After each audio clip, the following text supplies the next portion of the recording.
Five more winners for you today, including three from the Thursday night football game between the Packers and Lions. As a reminder, you can always go ahead and comment down below with your thoughts on these selections.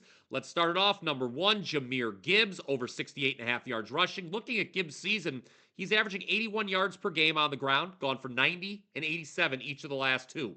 What was impressive about the 87 yards last week for Chicago is Gibbs only had 9 carries. There's been only one game this entire season where he did not get to 63 rush yards. That was week one against the Rams. First matchup against the Packers, Gibbs ran for 65 yards on 11 carries. Think he ends up with a few more here. Jahmyr Gibbs over 68.5 yards rushing. Number two, how about Amon-Ra St. Brown anytime touchdown? This is around even money. Back-to-back games where St. Brown has failed to get in the end zone, but nevertheless, still has 9 touchdowns on the year. He's scored one in 8 consecutive games, at least one, I should say, in 8 consecutive games, including one in the first meeting with the Packers prior to the back-to-back touchdownless games that we've seen the last 2 weeks. So this would mark just the second time all season that St. Brown has failed to score a touchdown in back-to-back games. The first time was the first 2 weeks. I'd say the streak ends here, still leads the Lions in red zone targets, so I think there's a very good chance Amon-Ra St. Brown finds his way back into the end zone tonight. Number three, Jameson Williams, anytime touchdown. We're really cornering the market here on Lions players. Let's go with a little bit of a longer shot here. Williams is someone I expected to have better production against the Bears on Thanksgiving.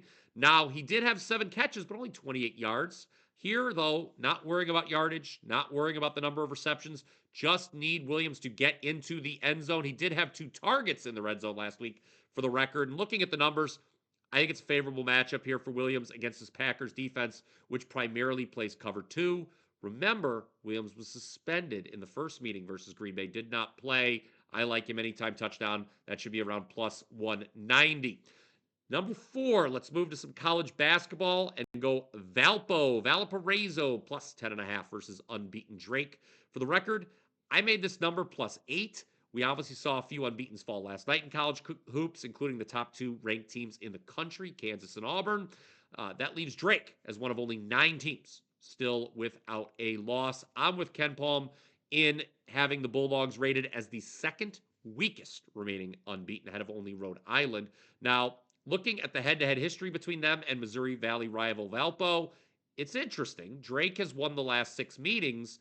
However, Valpo is 9-1 against the spread the last 10 meetings, including 5-1 in those last 6. So they typically play Drake close.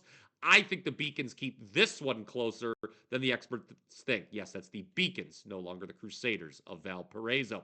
Number 5, last but not least, San Francisco, minus 7.5 versus St. Louis. A little late night degenerate special for all of you. Dons are a different animal at home, where they generally score a ton. Not only are they 5-0 straight up at home, but 4 of those wins have been by double digits. This is a San Francisco team, guys, that ranks 26 in the country in points allowed per possession. Meanwhile, St. Louis has covered the number in only 1 game all season. As underdogs, the Billikens are 0-2 this year. They lost at Wichita State, as well as San Francisco's WCC rival Santa Clara. I think this one turns into a rout for the home team. The numbers come down, and I don't understand why. San Francisco minus 7.5 is your fifth and final play of the Power 5. All right, if you haven't already done so, go ahead and smash that like button if you are in agreement with any of those plays. Again, comment down below with your thoughts, questions, comments, concerns. Let me know what you're betting on Thursday as well. Just make sure you have not forgotten to subscribe to the WagerTalk YouTube channel. That way you don't miss any of this outstanding sports betting content on a daily basis. You can find all of my plays, wt.buzz/BP. You won't want to forget about that great bull package, as Morning Wager co-host Mark Zinno and I have teamed up for an incredible 2-for-1 special. We talked about this on the Morning Wager the last couple days. You can get all of our bowl picks, Mark and myself, for $199. That gives you access from the first bowl game all the way through the national championship game. Just $199 for the both of us. Great, great deal there. That is going to do it for the Power 5 for Thursday. Hope you enjoyed the show. Until next time, let's cash some tickets.